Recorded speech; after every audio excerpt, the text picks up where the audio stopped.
All right, today we're going to dive into something pretty fascinating, the hidden mechanics of your mind.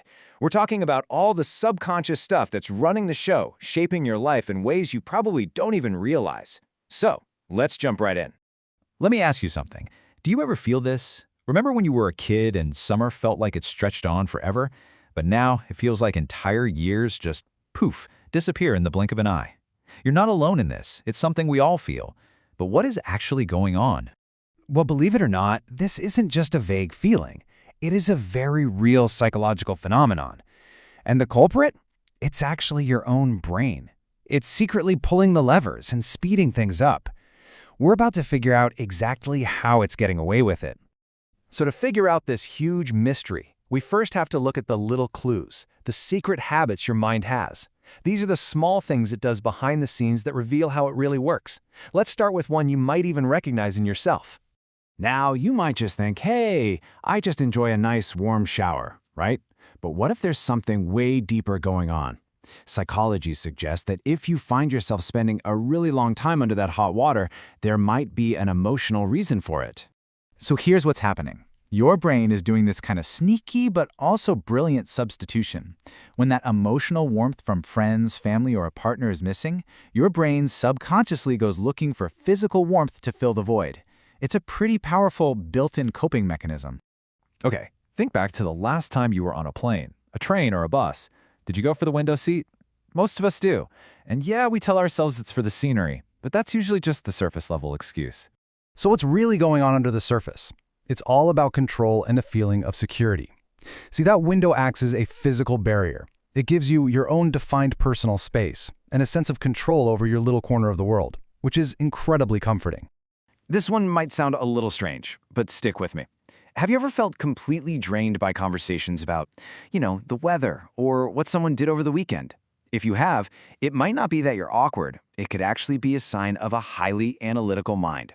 See, it's not that you're antisocial. Not at all. It's that your brain is just super efficient. It's constantly looking for complex, meaningful data to chew on. So when it encounters what it considers low-value input, like small talk, it just kind of filters it out as a waste of processing power. All right, let's bust a myth right now. If you catch yourself talking through a problem out loud, you are not going crazy. Far from it. You're actually tapping into one of your brain's most powerful performance-enhancing tools. So why does this work so well?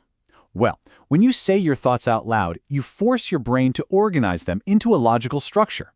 And that simple act, it sharpens your thinking, it helps you make better decisions, and it gives you a kind of mental clarity that's really hard to find when all those thoughts are just bouncing around inside your head. Okay, so we've seen all these little quirks and habits. But how does this all connect back to our big question from the beginning? The mystery of the disappearing years. Let's solve it. This is it. This is the absolute core of the whole thing.